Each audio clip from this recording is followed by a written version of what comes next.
Fake or Fortune presenters Fiona Bruce and Philip Mould got to travel across France this evening, learning about Henri de Toulouse-Lautrec. The famous painter immersed himself fully in the colorful life of 19th-century Paris, and his enticing works of art often reflected provocative nights in the city. And on tonight's installment of the BBC show, Fiona and Philip met Elaine, who claimed to own some sketchbooks by the theatrical artist. Elaine had previously visited a committee dedicated to Toulouse-Lautrec, who said his offerings weren't of the artist, but of his teacher. But the owner had other thoughts and sought help from the Fake or Fortune team to get to the bottom of the sketchbooks. The entire episode centered itself around finding solid evidence the sketchbooks were in fact legit Toulouse-Lautrec, albeit from his younger years. Nevertheless, it appeared to be proven Toulouse-Lautrec through the use of handwriting analysis and sketchbook investigations. Fiona and Philip headed straight to the committee, despite not having time to have compiled enough evidence required.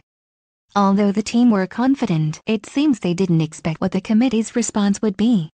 Fiona read out a letter by the group explaining how they couldn't provide a definite answer at that stage, given the rushed deadline. But the BBC presenter was visibly furious by the response, even though the committee promised to relook at the sketchbooks over the coming weeks. "I am intensely frustrated by their decision not to make a decision," she said. "It's so frustrating." Philip had a brighter look on the whole thing, explaining how the very fact they are stumped and need to re-examine the sketchbook suggests a real progress has been made. He concluded, "The art world moves in slow and mysterious ways. Watch this space."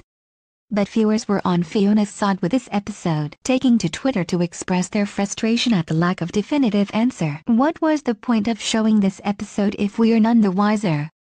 One wrote, "I feel completely cheated. Wait until they have an answer, then show it.